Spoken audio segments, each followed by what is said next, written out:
여러분, 그러면서 여러분 교재 94페이지 또 여러분 화면을 보시면은 이번 과에서 다루게 될 신학적 주제가 이렇습니다. 하나님의 율법은 사람이 사회에서 번영하기를 바라시는 하나님의 뜻을 반영합니다 라고 되어 있는데, 이 표현의 의미가 무엇인지는 우리가 본문의 말씀을 좀 더 살피면서 함께 알아가도록 하겠습니다. 여러분 교재 페이지 95페이지 하단에 보시면 우리가 이번 과에서 배우게 될 전체 내용을 이치은이가 아주 일목요연하게 잘 설명하고 있다라고 생각이 되어서 한번 그대로 한번 옮겨 보았습니다. 한번 보시겠습니다. 이 세션에서 제8과에서 이 말입니다.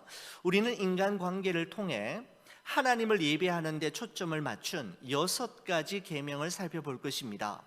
하나님이 우리를 부르신 것은 부모를 공경하고 이웃을 자기 자신처럼 사랑하고 자족하는 마음을 가짐으로써 하나님을 예배하도록 하기 위함임을 알게 될 것입니다. 하나님을 향한 우리 사랑을 나타내는 방법 중 하나는 주님의 형상대로 지음받은 다른 이들을 사랑하는 것입니다 라고 되어 있습니다. 하나님 사랑은 이웃 사랑, 내가 아닌 다른 이를 사랑함으로 증명되어지고 구체화되어진다라는 것이죠. 여러분, 우리는 지난 시간에 하나님께서 이스라엘 백성들에게 하나님의 소유된 백성, 제사장 나라, 거룩한 백성답게 살아가기 위한 로드맵을 이스라엘 백성들에게 허락하셨는데, 그것이 바로 10계명 데칼로그라고 말씀드렸습니다. 제1계명에서 4계명까지는 하나님을 사랑하라 라고 하는 내용이죠. 5계명에서 마지막 10번째 계명까지는 이웃을 사랑하라 입니다. 여러분, 그래서 10계명의 핵심이 되는 내용, 10계명의 주제이자 근본 정신은 사랑임에 분명합니다. 여러분, 또한 10계명은 사랑에 대한 계명일 뿐만 아니라 또한 관계에 대한 계명이라고도 말씀드렸습니다. 첫 번째 계명부터 네 번째 계명까지는 하나님과 나와의 관계를 어떻게 맺으며 살아갈 것인가에 대한 대답이라고 할 수 있고요, 5계명부터 10번째 계명까지는 다른 사람과 나는 그리스도인으로 어떤 관계를 맺으며 살아가야 하는가에 대한 대답이라고 할 수가 있습니다. 우리가 지난 수요 예배 때에는 우리 제7과를 통해서 1계명부터 4계명까지 살펴보았다면, 오늘은 이 8과에서는 5계명부터 10번째 계명까지의 내용을 우리가 살펴보려고 합니다. 가스펠 프로젝트 8과는 3가지 핵심 포인트로 이 과를 전체적으로 이끌어가고 있는데, 3가지 핵심 포인트는 이와 같습니다. 첫 번째는 부모를 공경함으로써 하나님을 높입니다. 두 번째는 이웃을 사랑함으로써 하나님을 높입니다. 세 번째는 자족하는 마음을 가짐으로써 하나님을 높입니다 라고 하는 큰 뼈대를 가지고 이 과를 진행하고 있는데, 우리가 어떻게 하면 하나님의 영광을 위하고 하나님을 높일 수 있는가에 대해 3가지로 이렇게 주제를 삼아서 이야기하고 있습니다. 자, 첫 번째 포인트는 부모를 공경함으로써 하나님을 높입니다 라고 되어 있습니다. 출애굽기 20장 12절 말씀을 근거로 하고 있는데, 이런 말씀이죠.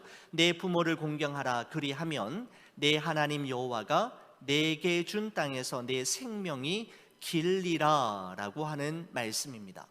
하나님께서는 사람과 사람 사이에 지켜야 할 계명 중 첫 번째 계명, 그리고 전체 10계명 중에서 5번째 계명을 내 부모를 공경하라 라고 하는 계명으로 잡으셨습니다. 여러분, 하나님께서는 모든 인간 관계들 중에서 가장 기본이 되는 관계, 가장 중요한 관계를 부모와 자녀와의 관계로 보셨던 것입니다. 왜냐하면 한 사람이 이 세상에 태어나는 순간부터 가장 먼저 갖게 되는 관계, 인간관계가 바로 부모님과의 관계이지 않습니까? 사람은 그 부모님과의 관계를 통해 하나님과 관계하는 법을 배우게 되고 다른 사람과 관계하는 법을 배울 뿐만 아니라 점점 더 그 관계의 범위를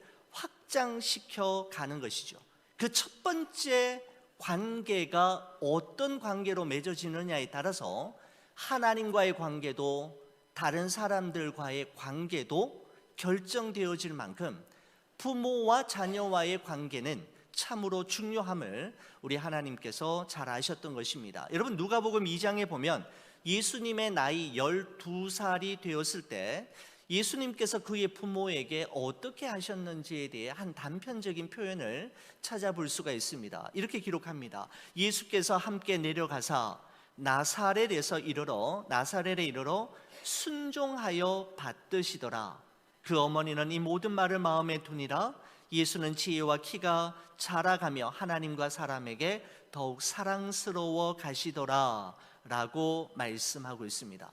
여러분, 예수님은 완전하시고 요셉과 마리아는 불완전하지 않습니까? 불완전한 인간이지 않습니까? 예수님은 천지 만물을 창조하신 성부 하나님의 독생자이시고 그 성부 하나님의 뜻을 따라 우리를 구원하시기 위해 이 세상에 오신 하나님의 본체이시지만 그 예수님께서는 육신의 부모인 마리아와 요셉에게 순종하시고 그들을 순종하여 받드셨다라고 기록하고 있는 이 대목은 우리가 그냥 넘어가서는 안 될 큰 메시지를 가지고 있다라고 생각이 됩니다. 예수님은 완전하시고 요셉과 마리아는 불완전하며 예수님은 하나님 본체이시고 요셉과 마리아는 연약한 육신을 가진 죄의 몸인 사람이었음에도 불구하고 예수님은 그 육신의 부모를 순종하여 받드셨다라고 기록하고 있다는 것입니다. 자, 여러분, 이 부분에 대해서 우리가 한번 어떤 메시지를 찾을 수 있는가 하면 여러분의 교재 96페이지 중간 부분에 보면 질문 위에 이런 표현이 있습니다. 저는 이 표현이 참 좋았는데 한번 보시기 바랍니다. 부모도 원죄가 있기에 공경받을 만한 자격이 얼마나 있는가는 저마다 다를 수 있습니다. 하지만 하나님은 부모의 자격을 가늠하고 나서 공경할지 말지를 결정하라고 하시지 않으셨습니다. 하나님이 우리에게 부모를 공경하라고 하신 것은 그것이 하나님을 공경하는 방법이며 우리 삶에서 하나님의 권위를 인정하는 것이기 때문입니다 라고 기록하고 있습니다. 여러분, 이 부분에 대해서는 우리가 어머니 주일이 이제 다가오고 있는데 그때 좀 더 여러분과 함께 살펴보도록 하겠습니다. 어떤 말씀인지는 여러분 아시겠죠? 우리는 우리 부모님의 그 인격과 성품 그리고 그분이 살아오신 삶이 너무너무 훌륭하고 고상하며 어느 누가 보아도 존경과 공경을 받을 만한 충분한 자격을 가지고 계시기 때문에 부모님을 공경하거나 부모님의 사회적 지위가 높고 부모님이 가지고 계시는 유산과 재산이 많기 때문에 부모님을 존경하는 것이 아니라 그렇게 하는 것이 하나님의 명령이기 때문에 그렇게 하고 하나님께서 부모에게 주신 권위에 순종하기 위해 그렇게 하는 것이다라고 말씀하고 있는 것입니다. 여러분, 이 5계명에서 우리가 놓치지 말아야 할 또 하나의 중요한 사실이 있는데 웨스트민스터 대요리 문답입니다. 웨스트민스터 대요리 문답 124번에 보면 이런 질문이 있습니다. 제5계명에서 부모는 누구를 말하는가? 라고 되어 있습니다. 공경해야 하는데 그러면 그 부모, 공경해야 할 그 부모는 누구를 어디까지를 포함시키는가에 대해서 웨스트민스터 대소요리 문답은 이렇게 이야기합니다. 제5계명에서 부모는 비단 육신의 부모만이 아니라 연령과 은사에 있어서 윗사람, 특별히 하나님의 규례대로 가정과 교회와 사회에서 우리보다 높은 지위에 있는 사람을 말한다라고 대답하고 있습니다. 여러분, 그러면서 잔 칼빈은 이 제5계명을 설명하면서 이 계명은 단지 부모님을 존중하고 공경하는 개념을 넘어서서 하나님이 세우신 모든 권위를 존중하고 인정하라라고 하는 의미가 담겨져 있다라고 잔 칼빈이 이야기하고 있습니다. 여러분, 사실 하나님만이 우리 삶에 대한 진정한 권위를 가지신 분이시지 않습니까? 여러분, 그런데 하나님은 권위를 가진 사람을 세우시고 그들을 통해 중요한 결정을 내리게 하시고 공동체의 질서를 세워 가시는 분이라는 사실 또한 우리는 기억할 필요가 있습니다. 자녀들의 권위자로 부모님을 세우시고 아내의 권위자로 남편을, 그리고 국가에서는 백성들의 권위자로 대통령과 위정자를 세우셨습니다. 여러분, 그리고 교회에서는 목회자와 장로님들을 권위자로 세우셔서 성도들을 섬기고 교회의 하나됨을 만들어가게 하셨던 것이죠. 여러분, 이것은 차별이 아니라 하나님께서 세우신 질서임을 우리는 인정하고 기억할 필요가 있습니다. 여러분, 그래서 우리가 서로를 위해 우리가 항상 기도해주고 기도해야 하지만 자녀들은 부모님을 위해서 특별히 기도해야 하고 아내는 남편을 위해서, 백성들은 대통령과 위정자들을 위해서 특별히 기도해야 할 뿐만 아니라 우리 성도님들은 우리 교회의 목회자들과 장로님들을 위해서 항상 기도하시는 것을 잊지 마셔야 합니다.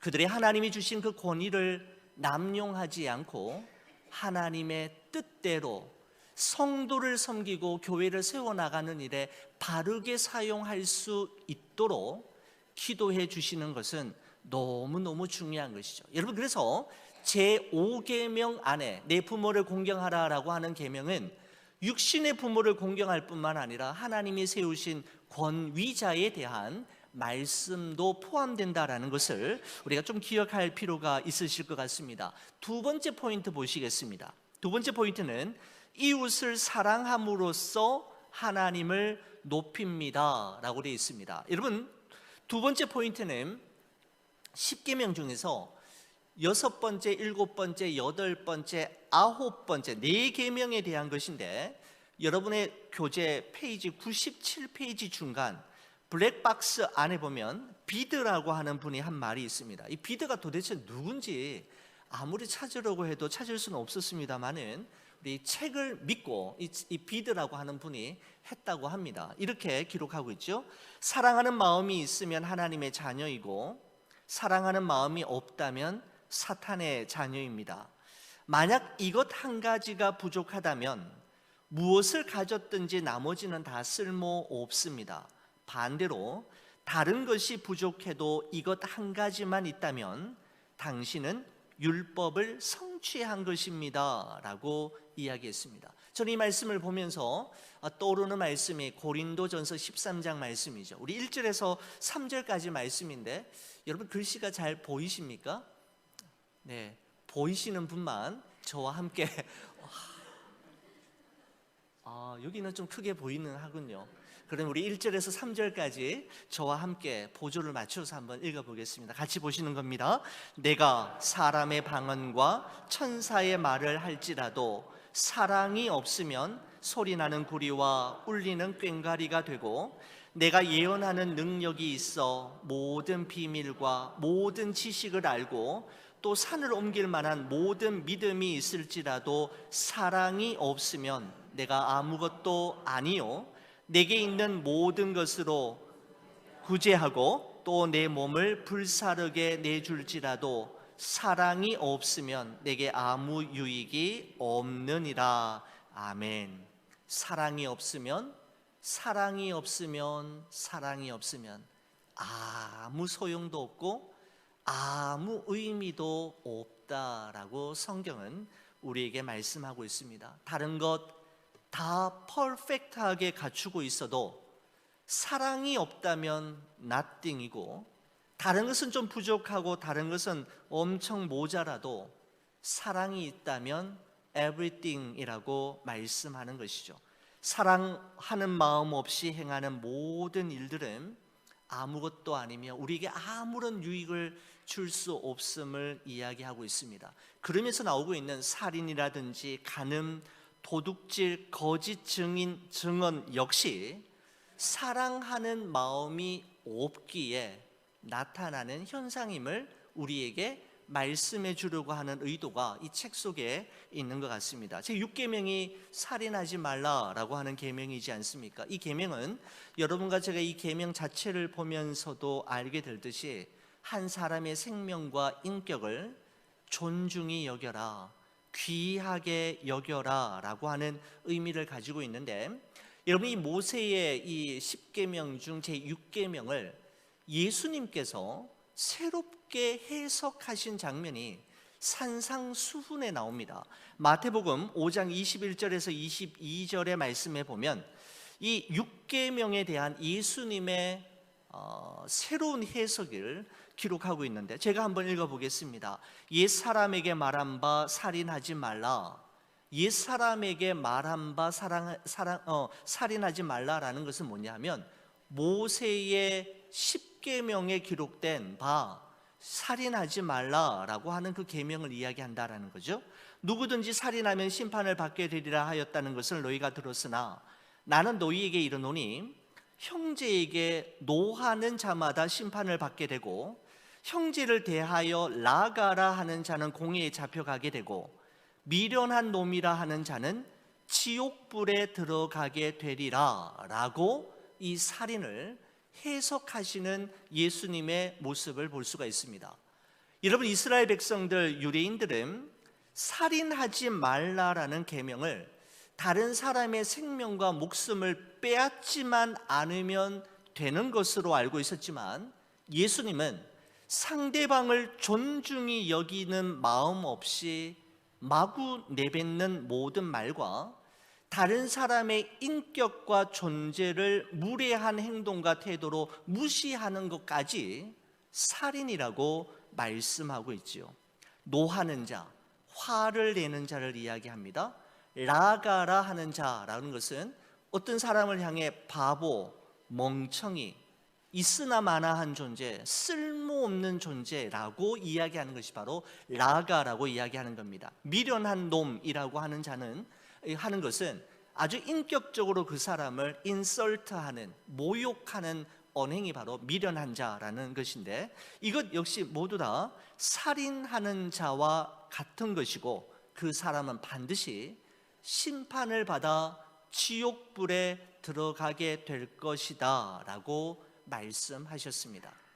여러분, 우리는 어느 누구도 상대방, 다른 사람을 죽여본 적도 없고 누구를 때려서 치명적인 상처를 입힌 적도 없기에 나는 살인하지 않았다, 나는 이 계명만큼은 지켰다, 거기에서 빠져나올 수 있는 어떤 그런 기회가 있었지만, 예수님께서는 우리의 말과 무례한 행동으로 행하는 모든 것 또한 그 사람을 살인하는 것과 같다라고 해석해 주심으로 우리 또한 이 6계명에서 자유롭지 않음을 시인할 수밖에 없습니다. 여러분, 그러면서 예수님이 결론적으로 이렇게 말씀하셨어요. 마태복음 5장 23절 24절에 보면, 그러므로 예물을 제단에 드리려다가 거기서 내 형제에게 원망 들을 만한 일이 있는 것이 생각나거든 예물을 제단 앞에 두고 먼저 가서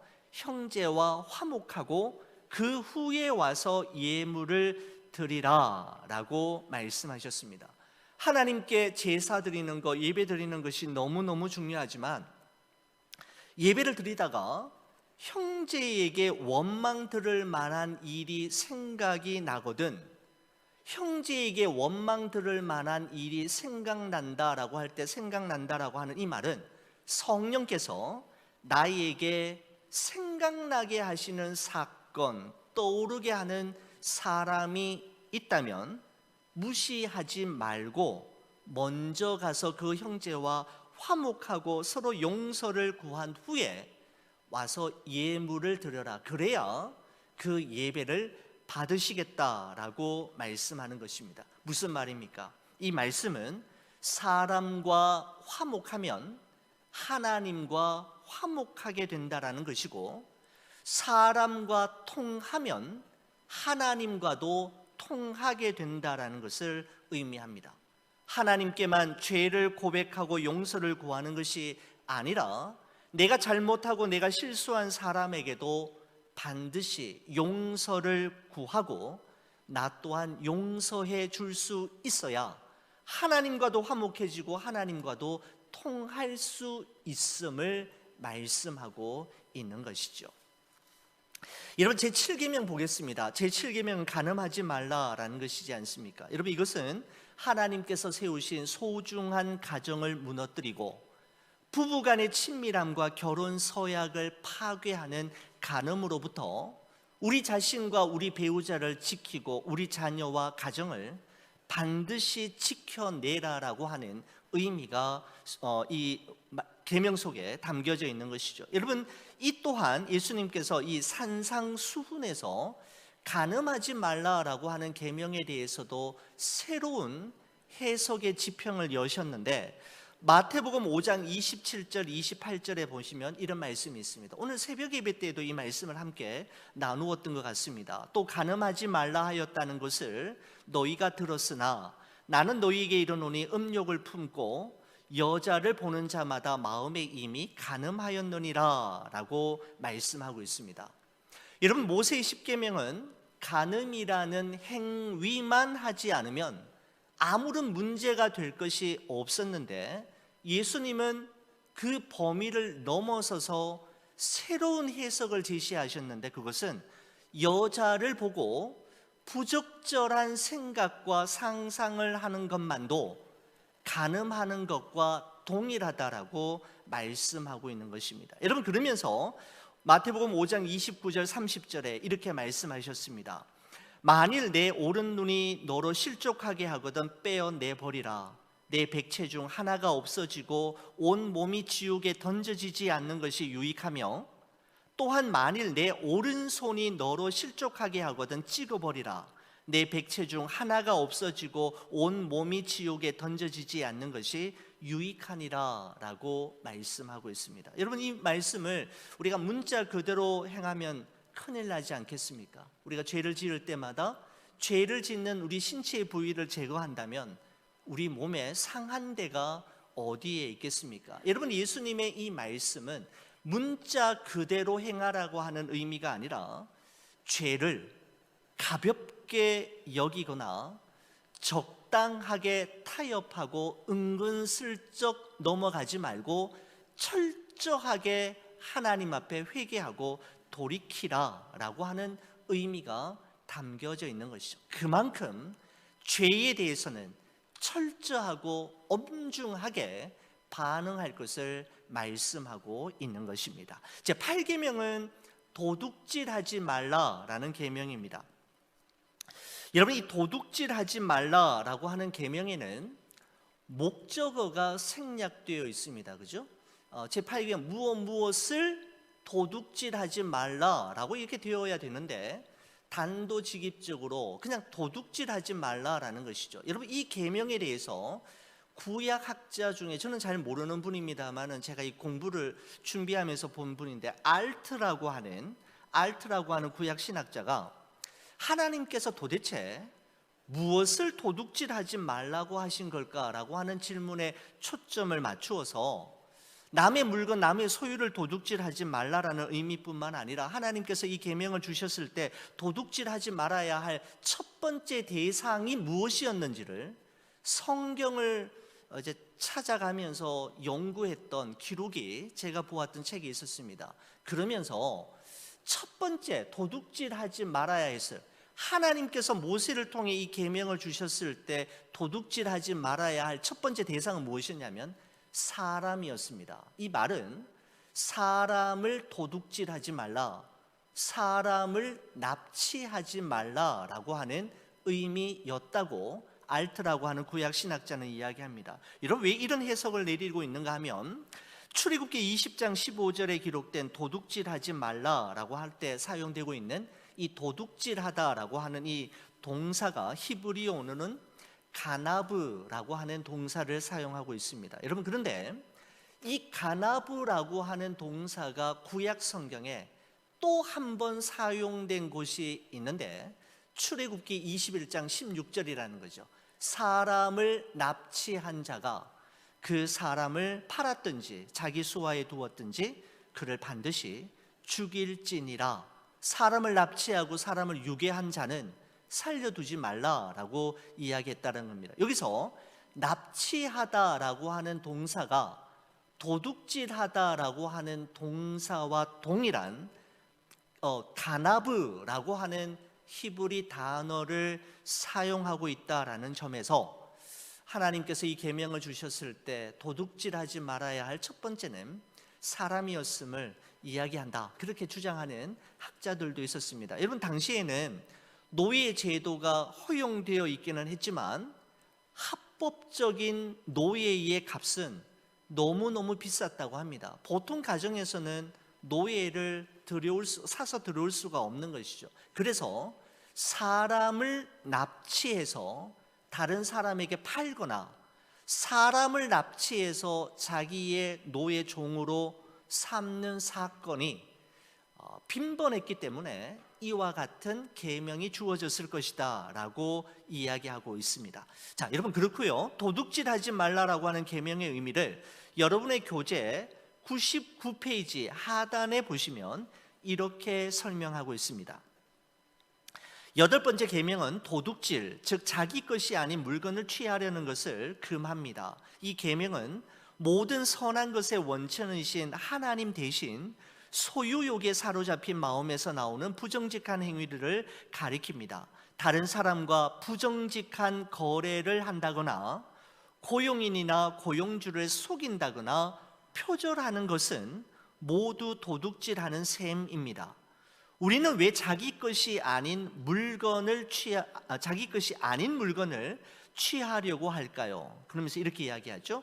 하나님의 공급하심을 신뢰하지 못하기 때문에 자기 것이 아닌 남의 물건을 취하고 도둑질하려는 마음을 가지게 된다라고 이야기하고 있습니다. 여러분, 그러면서 저는 이 말씀을 보면서 빌립보서 4장 19절 말씀이 생각이 났습니다. 우리 빌립보서 4장 19절, 우리 이 말씀 같이 한번 읽어보겠습니다.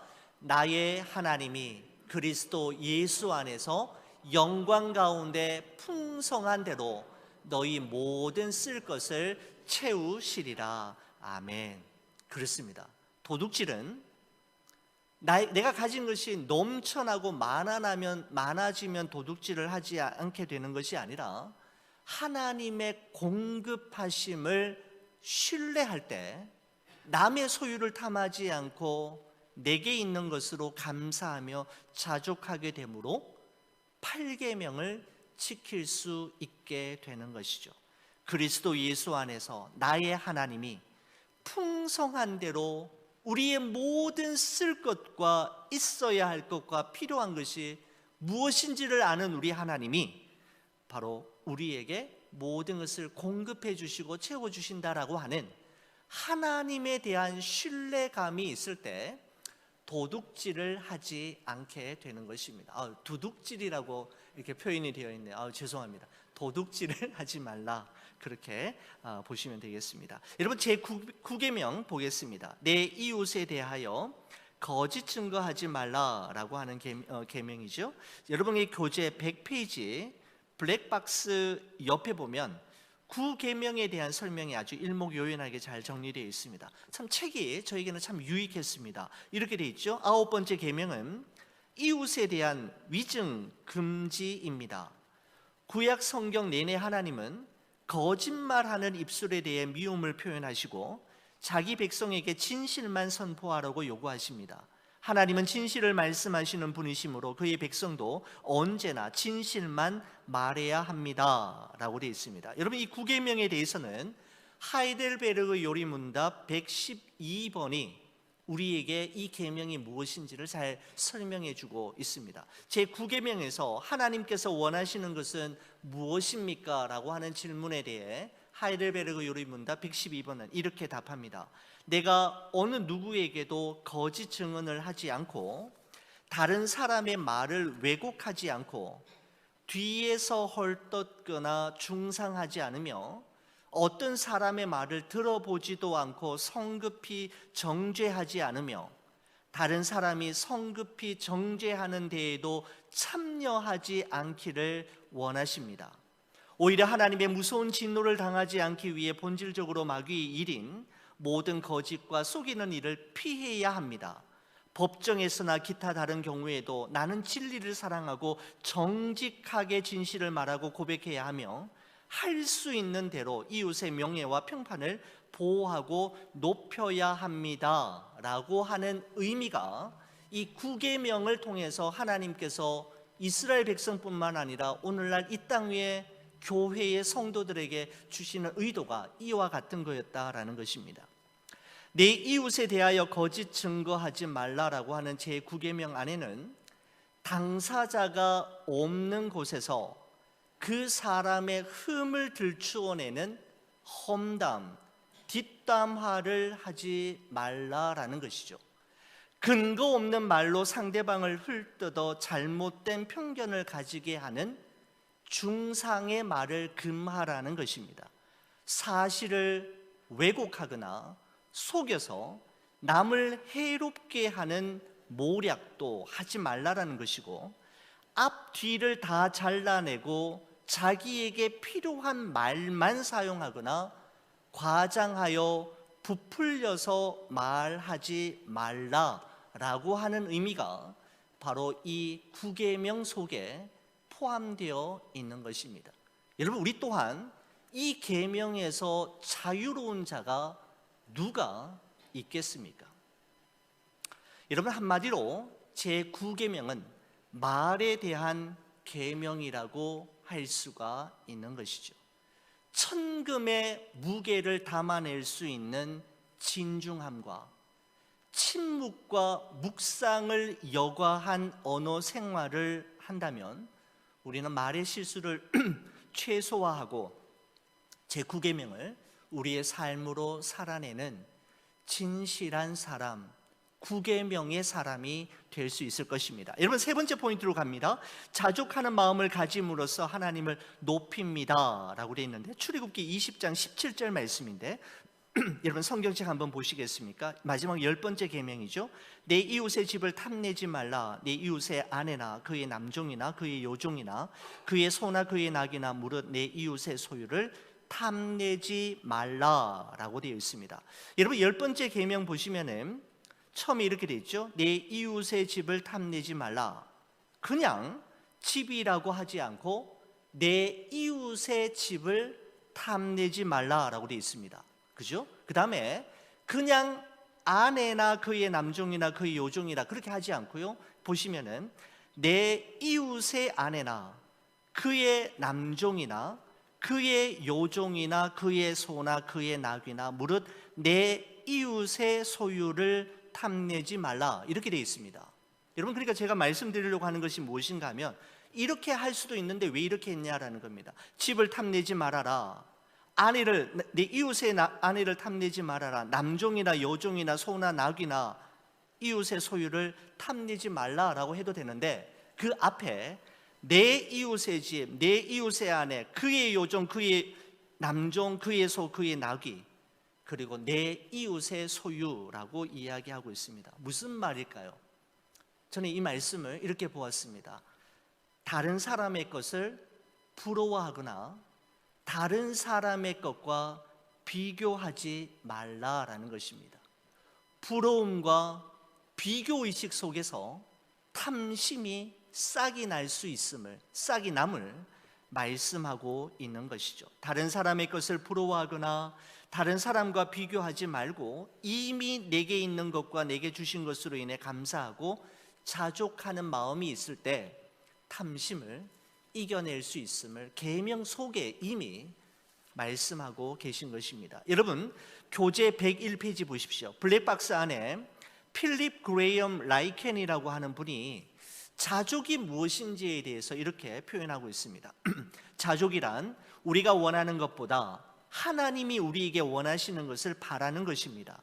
이런 종류의 자족을 즐거워할 수 있는 비결은 하나님께 너무 만족한 나머지 그분이 주시든 주시지 않든 무엇이나 받아들이는 것입니다. 그때 우리는 자족할 수 있다라고 하는 말씀이 제 마음에 참 와닿았습니다. 여러분, 그러면서 빌립보서 4장 11절에서 13절 말씀이 생각이 났는데, 우리 이 말씀 같이 한번 저와 함께 읽어주시겠습니까? 같이 보겠습니다. 내가 궁핍함으로 말하는 것이 아니라 어떠한 형편에든지 나는 자족하기를 배웠노니, 나는 비천에 처할 줄도 알고 풍부에 처할 줄도 알아 모든 일 곧 배부름과 배고픔과 풍부와 궁핍에 처할 줄 아는 일체의 비결을 배웠노라. 내게 능력 주시는 자 안에서 내가 모든 것을 할 수 있느니라. 아멘. 우리가 참 좋아하는 말씀이지 않습니까? 여러분, 이 세상은 자족이라는 말을 그렇게 좋아하지 않습니다. 미덕으로 여기지 않죠. 더 가져야 돼. 더 가져야 한다라고 이야기합니다. 지금보다 더 가져야 행복해질 수 있고, 지금보다 더 많아져야 많은 일을 할 수 있고, 지금보다 더 높이 올라가야 성공한 사람이라고 말해줄 것이라고 이야기하면서 자족할 것이 아니라 더 이야기하지만, 성경은 자족할 수 있어야 그리스도인답게 살아갈 수 있다라고 말씀하고 있는 것입니다. 자, 우리 그러면 결론으로 나가겠습니다. 여러분의 교재 102페이지 보시면은 가스펠 프로젝트 8과의 결론이 나와 있는데 이렇습니다. 다른 사람들과 어떻게 어울려 사는지, 그들을 어떻게 존중하는지가 바로 그리스도의 임재를 삶에 반영하는 것입니다. 십계명은 단지 하지 말라는 것들의 목록이 아닙니다. 하나님 나라의 시민으로서 살아가도록 그리스도께서 우리를 변화시키는 방법의 표현입니다. 모든 인간관계는 우리가 하나님의 영광을 드러내며 사람들에게 그리스도를 증거하는 삶을 살 수 있는 기회입니다 라고 말씀하고 있습니다. 마지막 부분에 모든 인간관계는 우리가 하나님의 영광을 드러내며 사람들에게 그리스도를 증거하는 삶을 살 수 있는 기회가 된다라고 말씀하고 있습니다. 여러분, 하나님께서 이스라엘 백성들에게 십계명을 주신 것은 그들이 이 십계명을 잘 지킴으로써 구원을 받거나 또한 하나님의 백성이 될 자격증을 받기 위한 목적으로 주신 것이 아닙니다.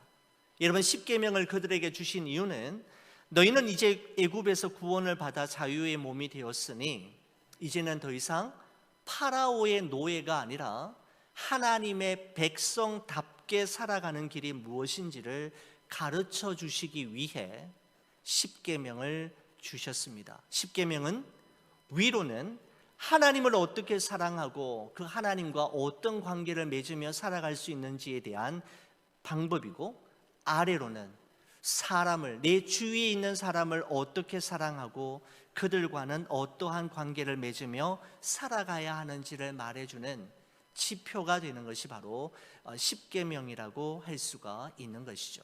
여러분, 그러면서 우리 십계명을 가장 완벽하게 지켜내신 한 분을 소개하면서 이 과를 마치고 있는데, 그분이 누구인지가 여러분의 교재 102페이지 맨 아래쪽에 보시면 그리스도와의 연결이라고 하는 부분이 있습니다. 우리 이 말씀 함께 읽고 오늘 공부를 마치도록 하겠습니다. 저와 함께 같이 읽으시는 겁니다. 죄 없는 구세주인 예수님은 율법을 완벽히 지키신 단 한 분입니다. 예수님은 자기의 생명을 바침으로써 사람들을 향한 사랑을 입증하셨습니다. 아멘. 그렇습니다. 십계명을 완벽히 지켜내신 한 분, 율법의 모든 계명 613가지를 퍼펙트하게 이루어내신 분은 바로 예수 그리스도이시고, 바로 십자가 위에서 율법과 십계명이 완성되고 이루어졌던 것이죠. 여러분과 저도 예수님을 닮아 이 십계명을 우리의 삶으로 살아내므로 우리를 통해 하나님이 영광 받으시고 또 많은 이들이 예수님께로 나오게 되는 축복의 통로로 쓰임 받기를 주의 이름으로 간절히 축원을 드립니다.